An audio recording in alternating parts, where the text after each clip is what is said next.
আমরা আজকে বাল্যবিবাহ নিয়ে কথা বলতে চাই। আমরা যখন ইংরেজিতে বলি তখন এটাকে চাইল্ড ব্রাইড বলি। চাইল্ড মানে শিশু, আর ব্রাইড মানে বধূ বানিয়ে ফেললাম। তার মানে একটা শিশুকে আমরা বধূ বানিয়ে ফেলছি। বধূ মানে তো একলা কিছু না, সে আরেকটা পুরুষ মানুষের বউ। আমরা যখন শিশুকেই বিয়ে দিই বা যেখানেই বিয়ে দিই, একটা পরিপূর্ণ যুবকের সঙ্গে বিয়ে দিই, একটা বয়স্ক মানুষ, পুরুষ মানুষের সাথে বিয়ে দিই। আমরা কি সেটা চিন্তা করি? বাংলাদেশ কিন্তু পৃথিবীর মধ্যে এমন একটা দেশ যেখানে হাইয়েস্ট শিশু বিবাহ আছে। আরেকটা আফ্রিকান কান্ট্রি আছে, আমি নাম বলবো না, তার পরবর্তী দ্বিতীয় যদি দেশ হয় সেটা শিশু বিবাহের দিক দিয়ে বাংলাদেশ এখনও অনেক উপরে আছে। যদিও আমাদের বাল্যবিবাহের পার্সেন্টেজ কমেছে আগের তুলনায়। আগে ছিল 60%, এখন হচ্ছে 50%, বা যত কিশোরী আছে যত, তার অর্ধেক 52% বিয়ে হয়ে যায় 18 বছরের আগে। তার মানে সে অ্যাডাল্ট হওয়ার আগেই তার বিয়ে হয়ে যাচ্ছে, যেটাকে আমরা ইউনিসেফের ডেফিনেশনে 18 বছর বয়স পর্যন্ত শিশুই বলে থাকি। কেন শিশু বলি? ওই বয়স পর্যন্ত তার শরীরের পরিবর্তন হচ্ছে, তার মানসিক পরিবর্তন হচ্ছে, তার শরীরে বৃদ্ধি হচ্ছে। অ্যাডাল্ট হওয়ার জন্য শরীরের যে পুষ্টি দরকার, শরীরের যে বড় হওয়া দরকার, ম্যাচিউরিটি দরকার, সেটা হচ্ছে। ওই সময় যদি তার উপরে আমরা তাকে চাপ দিয়ে দিই, একটা হলো তার স্বামীর সঙ্গে চলাফেরার একটা চাপ, একটা বড় পরিবেশে চাপ, তার উপরে প্রেগনেন্সি হয়ে যায়, যদি গর্ভ হয়ে যায়, যেটা আমাদের সমাজ চায় যে বিয়ে হওয়ার পরেই তাকে গর্ভবতী হয়ে দেখাতে হবে যে আমি গর্ভবতী হতে পারি, আমি বন্ধ্যা নই, আমি ইনফার্টাইল নই। তার মানে তার উপরে বিরাট একটা প্রেশার থাকে যে তুমি তাড়াতাড়ি গর্ভবতী হও।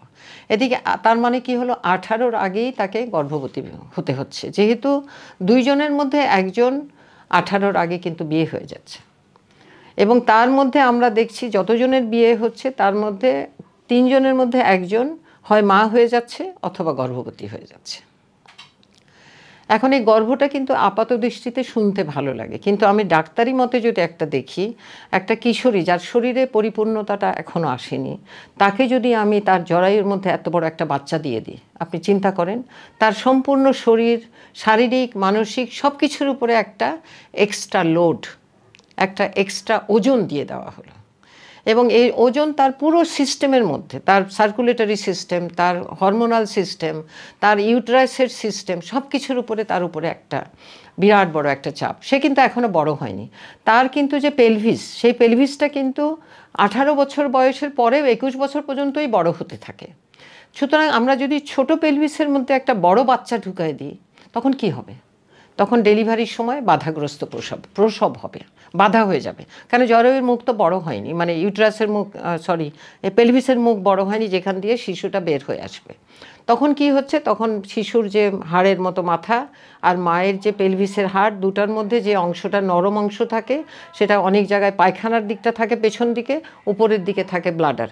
ওখানে যখন চাপ দিচ্ছে দুই হাড়ের মধ্যে, তখন ওই অংশটা বেশিক্ষণ ওইভাবে যদি থাকে, অবস্ট্রাক্টেড লেবার যদি থাকে, বাধাগ্রস্ত প্রসব যদি হয়, তখন যেটা দেখা যায় যে ওই জায়গাটা ব্লাড সাপ্লাই না হয়ে মরে যাচ্ছে।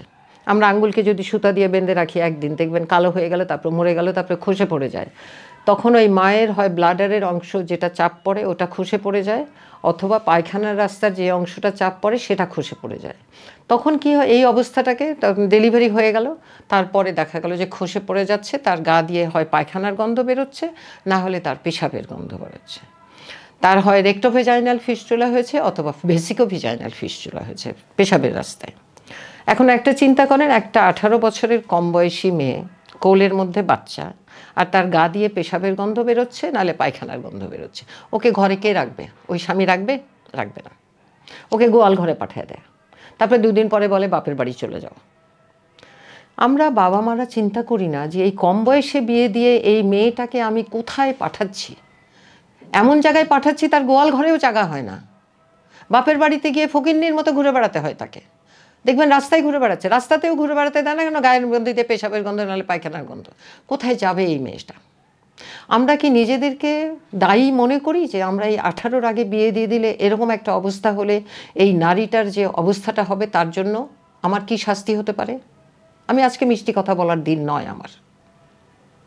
আমি এই সচেতনতাটা সবার মধ্যে তুলতে চাই যে আমরা 18 বছরের আগে বিয়ে দেব না। আমাদের একটা স্লোগান আছে, 18 বছরের আগে বিয়ে নয়। 20 বছরের আগে সন্তান নয় বা গর্ভবতী নয়। আর যদি 2 সন্তানের মধ্যে আমরা যদি ব্যবধানটা চাই, যেটাকে আমরা বার্থ ইন্টারভাল বলে থাকি, এটা অন্তত পক্ষে 3 বছর। না হলে পারে মা মরবে, না হলে শিশু মরবে, না হলে অ্যাবর্শন করতে হবে, আনওয়ান্টেড প্রেগনেন্সি হবে, সেটা হতে গিয়ে মা মারা যাবে। কম বয়সে যদি আমরা এতক্ষণ কথা বললাম বিবাহিত বধূর কথা, কিন্তু আমাদের বধূ ছাড়াও কিশোরী আছে, সেই ক্ষেত্রে যদি প্রেগনেন্সি হয় সেখানে কি হবে? মানে এই জিনিসগুলোর যে চেহারাটা, এই চেহারাটা আমরা যারা সেবা দিয়ে থাকি বা আমরা যারা স্বাস্থ্য নিয়ে কথা বলি তারা বেশি করে দেখি, তারা সংখ্যায় দেখি। আর একটা মা বাবা হয়তো একটা সন্তান দেখে বা 2টো সন্তান দেখে। তো সুতরাং আমার আজকের যেটা বক্তব্য থাকবে, দয়া করে আপনারা 18 বছরের আগে মেয়েকে বিয়ে দেবেন না।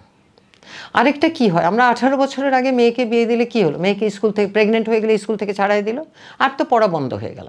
তার পড়া বন্ধ হয়ে যাওয়া মানে তার জীবনে যে অগ্রগতি, যে এম্পাওয়ারমেন্ট, যে নিয়ে সুস্থভাবে সে পরবর্তী জীবন কাটাবে, সেই রাস্তা কিন্তু আমরা বন্ধ করে দিলাম ওর জন্য। মানে এই কনসিকুয়েন্সগুলো যদি আমরা আগাম চিন্তা না করি, স্বার্থপরের মতো নিজের কথা চিন্তা করি, ওই শিশুটার কথা চিন্তা না করি, তাহলে কিন্তু আমি মনে করি এটা বিরাট বড় অপরাধ এবং এই অপরাধের শাস্তি হওয়া উচিত। সুতরাং আমার বিনীত অনুরোধ থাকবে বাবা মার কাছে, সমাজের কাছে, পরিবারের কাছে, যারা একটা কিশোরীর গেটকিপার, যারা ধরে আছেন যে না এটা কিশোরী, তাদেরকে বলবো যে দয়া করে গার্জিয়ান হন, গেটকিপার হয়েন না, দারোয়ান হয়েন না।